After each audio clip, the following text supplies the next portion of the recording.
The soil of Sanctuary was the color of rust and smelled of rain and something faintly sweet, a scent that lingered in the back of the throat. Alara pressed her hands into it, the rich, dark earth cool against her skin. Around her, the grove of spiral ferns shimmered with a soft, internal blue light, their fronds unfurling towards the twin moons already visible in the lavender sky. This was her masterpiece, her symphony of life on a world that had been silent for eons. "It's breathtaking," a voice said from behind her. She smiled without turning. "It's just getting started. Wait until the twilight blooms open. They'll pulse in time with the magnetic field. You'll be able to hear the planets sing." Orion came to stand beside her, his hands, usually stained with grease or flicking through data streams, shoved deep into his pockets. He was a man of quiet intensities, his mind often light years away, tangled in the elegant knots of dark energy physics. Here, on Kepler 186f, he looked more grounded than she had ever seen him. "The council surveyors would call it unregulated bioaugmentation," he said. A wry twist to his mouth. "The council surveyors have the imagination of a rock," Alara replied. Standing and brushing the soil from her knees, she looped her arm through his. "They quantify, they categorize, they restrict. They don't understand what it means to create something just for the sake of its beauty." He leaned into her touch, his gaze sweeping over the glowing grove. "They understand power, control. Their universe is a series of boxes, and we keep trying to draw outside the lines." Their home was a modular dome nestled at the edge of the clearing, its transparent panels offering a panoramic view of Alara's growing gardens. Inside, Orion's workspace was a chaotic counterpoint to her ordered rows of flora holoscreens floated in. The air displaying complex string theory models and equations that made Alara's head swim. He was working on a way to harness the background dark energy of the universe for clean, limitless power. The council had deemed his research theoretically unsound and a waste of resources. On Sanctuary, it was just Orion's strange, beautiful hobby. That night, as they ate under the light of the moons and the bioluminescent trees, a shadow passed over them. Not a cloud, but a ship, its hull the dull gray of council authority. It descended without grace, settling on the designated landing pad at the edge of the colony. The overseer was a tall, slender being from the Zelshar collective, its features sharp and unreadable. Its name was unpronounceable, so they simply called it the Arbiter. "Your colony's growth exceeds permitted biomass parameters," the Arbiter stated, its voice a dry rustle. "The floral alterations are unregistered. You are altering the world's classification. We're helping it live," Alara said, her chin raised. "We're not stripping it for parts." The Arbiter's multifaceted eyes reflected the glowing grove, showing no appreciation. "Life is a resource to be managed. Your sentiment is noted and irrelevant. Comply with the established quotas." It left as abruptly as it arrived. A cold knot tightened in Alara's stomach. Orion just watched the ship disappear into the sky, his expression grim. 3 days later, the sky filled with ships. These were not diplomatic vessels. These were warships, Krillian in design, all harsh angles and weapon pods, their purple hulls blocking out the sun. A voice, harsh and guttural, boomed across the entire valley through universal translators. "Colonists of Kepler 186f, you are in violation of Galactic Council Edict 734. This colony is hereby declared illegal. You have 1 standard day to evacuate. Any resistance will be met with lethal force."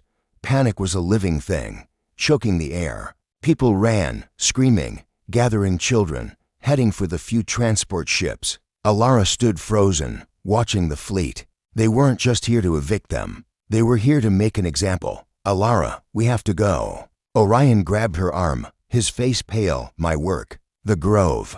Before he could answer, a single, piercing beam of white energy lanced down from the lead ship. It didn't strike the dwellings. It struck the grove. It was a sterility pulse. Alara watched, her breath caught in her throat, as the wave of energy washed over her creation. The vibrant blue light of the spiral ferns flickered and died. The leaves did not burn. They turned a brittle, ashen gray. The pulse radiated outwards, a wave of absolute death, turning the thriving ecosystem into a fossilized graveyard in seconds. The silence that followed was more deafening than the announcement.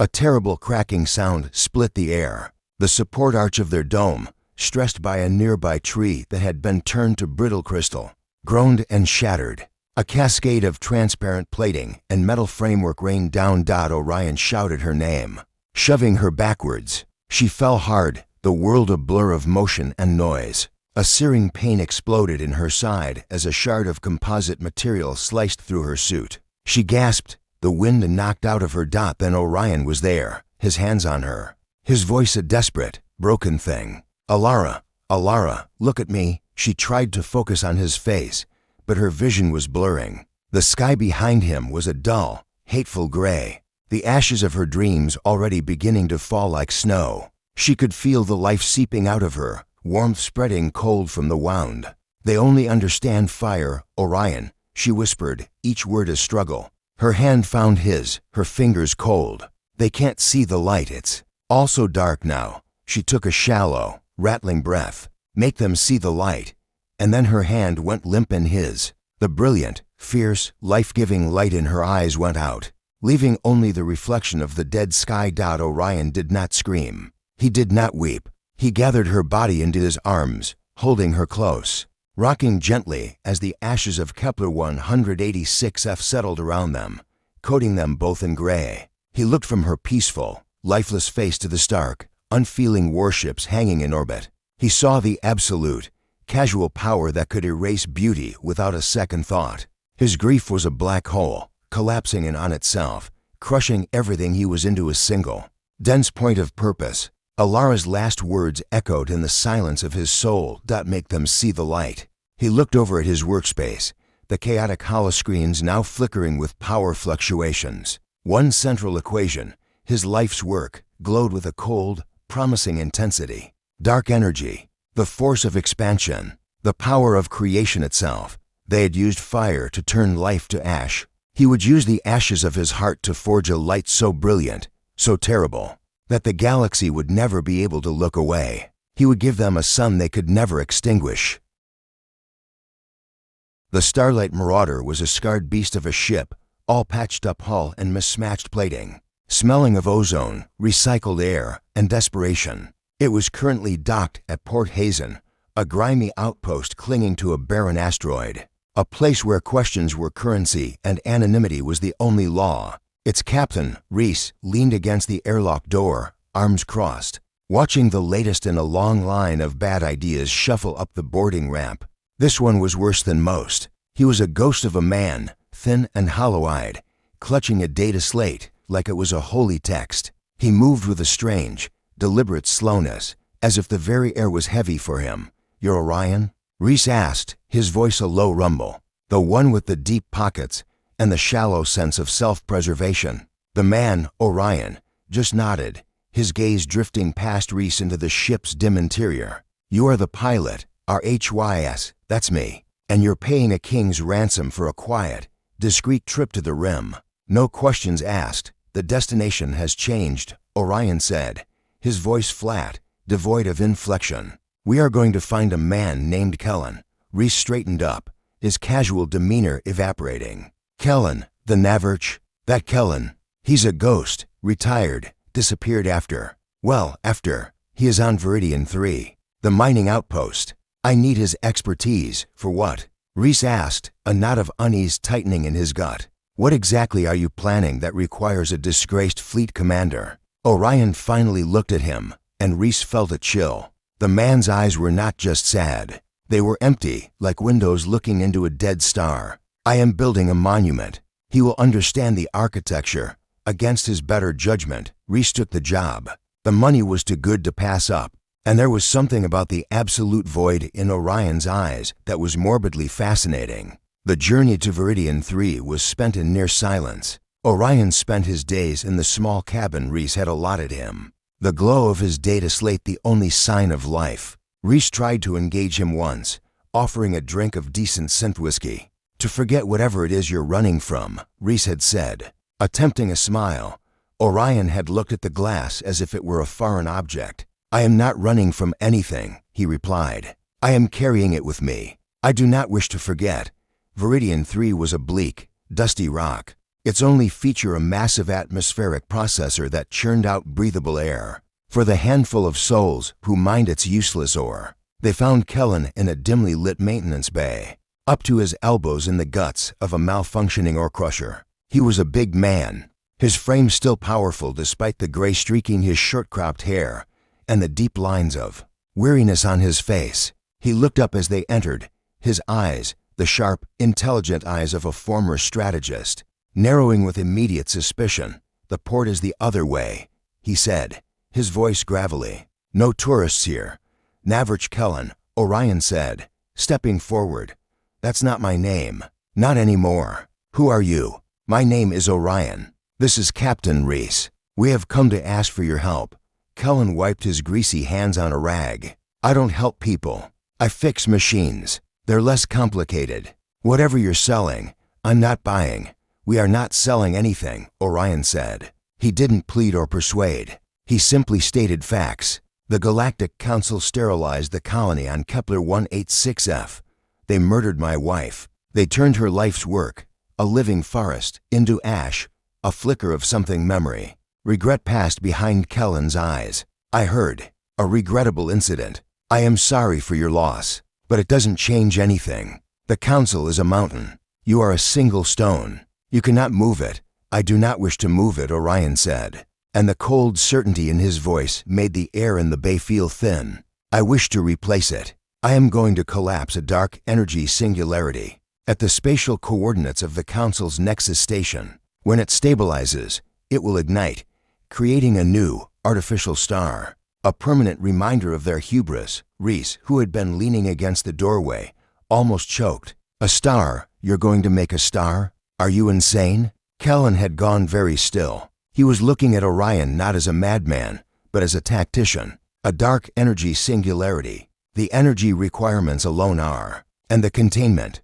It's theoretical. A fairy tale. It is not," Orion said, offering his data slate.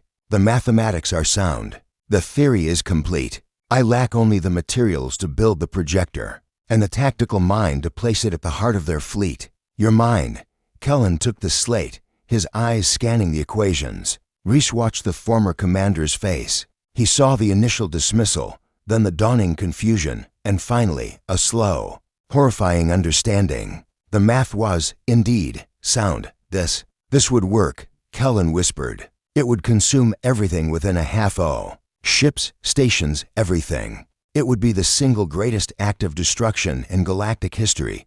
It is not destruction. Orion corrected, his voice softening for the first time, a hint of the man he used to be breaking through. It is creation. They took a world of light from us. I am giving them a new one in return. My wife's last words were to make them see the light. I am simply following her request. Reese found his voice. You're talking about killing millions. Billions, maybe. They were willing to kill 5,000 colonists for planting a garden without a permit. Orion said, turning his hollow gaze on Reese. What is the acceptable exchange rate for a life? For a world? For a future? I am no longer doing the math. He looked back at Kellen. They stripped you of your command after you refused to glass the Terriel homeworld. You saw the futility of their order. You know what they are. Help me give their order a fitting end. Kellen looked from Orion's haunted face to the terrifyingly beautiful equations on the slate. He thought of the countless orders he had followed, the compromises he had made, the slow death of his own conscience. He saw in Orion the pure, uncorrupted consequence of the Council's cruelty. This was not a rebellion. It was a requiem. The materials you need, Kellen said, his voice rough. They're highly controlled. We'd need to hit a Council vault. The one on Cygnus Beta. Double quotes. Reese threw his hands up. Oh, wonderful. Now we're adding suicidal heist to the list of today's activities. We need a pilot who can get past their security grid, Kellen said, looking pointedly at our HYS. I've heard of the Starlight Marauder. I've heard of you. They say you can slip through any net. Reese glared at both of them. He was a smuggler, not a revolutionary, not a terrorist. But he looked at Orion, a man so consumed by loss he wanted to rearrange the cosmos in its memory. And at Kellen, a man trying to reclaim a shred of his soul. And he thought of the fat, complacent council overseers who taxed his cargoes and harassed his ports. A dangerous idea took root. The pay for this just got a lot higher, Reese said finally, a slow, reckless grin spreading across his face. And I get to pick the music on the way to Cygnus Beta. Orion merely nodded. Acceptable. As they left the maintenance bay, Kellen falling into step beside them. Reese glanced at the former Navarch. You really think this is a good idea? Kellen looked ahead at Orion's back, a solitary figure marching toward an impossible, terrible goal. No, he said quietly. It is the worst idea I have ever heard, but it is the only one that has made sense to me in a very, very long time. And if we are going to do this, we will need more than a pilot and a physicist. He looked at Reese, a grim determination settling on his features. We will need an army, or at least the ghost of one.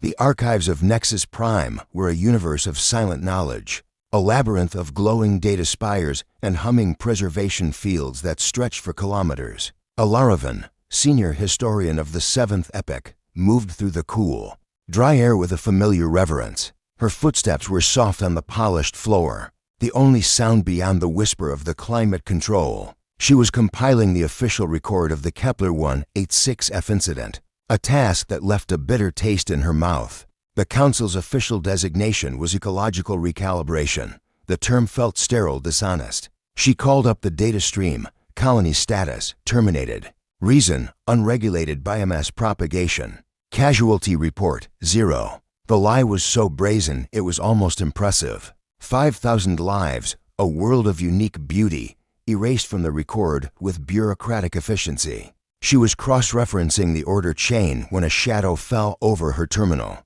She looked up to find Torin, an analyst from the Intelligence Bureau. He was lean, with sharp features and eyes that held a permanent, cynical glint. He had a reputation for being brilliant, difficult, and utterly disinterested in council politics. Historian Van, he said, his voice a low murmur. Unraveling the past.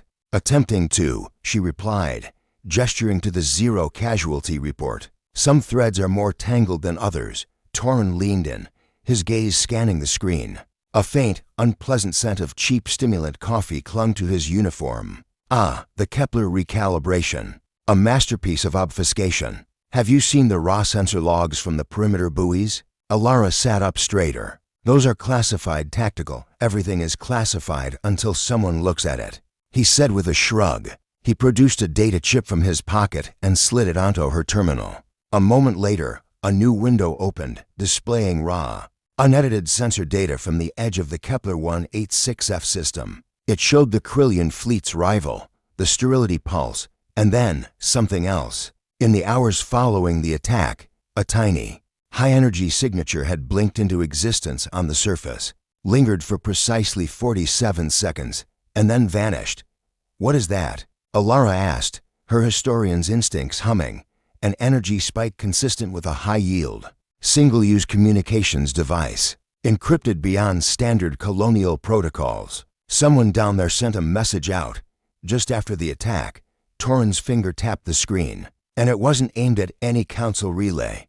A cold dread began to pool in Alara's stomach. Where was it aimed? Deep space, an uninhabited, unmapped sector, a dead zone. Torin's cynical eyes were now sharp with focus. That's not the interesting part. This is, he pulled up another file, this one a procurement report. In the last 6 months, there have been 17 separate, seemingly unrelated thefts from high-security research facilities and military depots. Quantum-entangled processors, degenerate matter cores, temporal synchronization crystals, all items with one common theoretical application, which is, Alara's voice was barely a whisper, the manipulation of localized spacetime, the creation of controlled gravitational anomalies.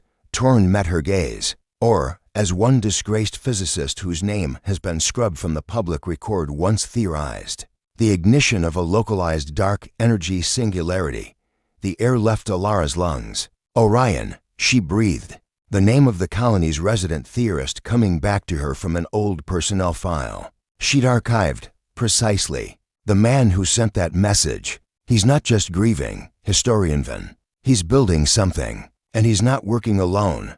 Torin pulled up a final image, A grainy still from a dockside security cam on a remote outpost. It showed 3 figures, a hollow-eyed man who could only be Orion, a hulking figure she recognized with a jolt as the former Navrich Kellen, and a third, smirking man with a pilot's swagger. He's recruited a ghost and a smuggler, and they're gathering an arsenal. We have to take this to the high command, Alara said, standing up abruptly. They have to be stopped, and tell them what? Torin asked, a bitter smile on his lips. That a lone human, a disgraced commander, and a criminal are building a god-killing weapon based on theoretical physics. They'll laugh us out of the chamber. Or worse, they'll bury the report and us along with it. The Council's pride is its greatest blind spot. They cannot conceive of a threat they did not create. He was right. She had spent her life documenting their arrogance. It was woven into the very history she curated.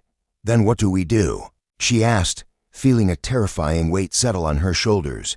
We do our jobs, Torin said, his voice low and intense. We investigate. We connect the dots they are ignoring. We find out what he's truly planning, and where, and when, and then. He paused, looking at the 0 casualty report still glowing on her screen. Then we decide if we are trying to save the Council, or save everyone from the catastrophe the Council has provoked. It was treason. It was heresy. But as Alara looked at the data, at the cold, casual erasure of an entire world's future, she felt something shift inside her. The historian's duty was to truth, not to power. For the next several weeks, they worked in the shadows of the archives, a clandestine unit of 2.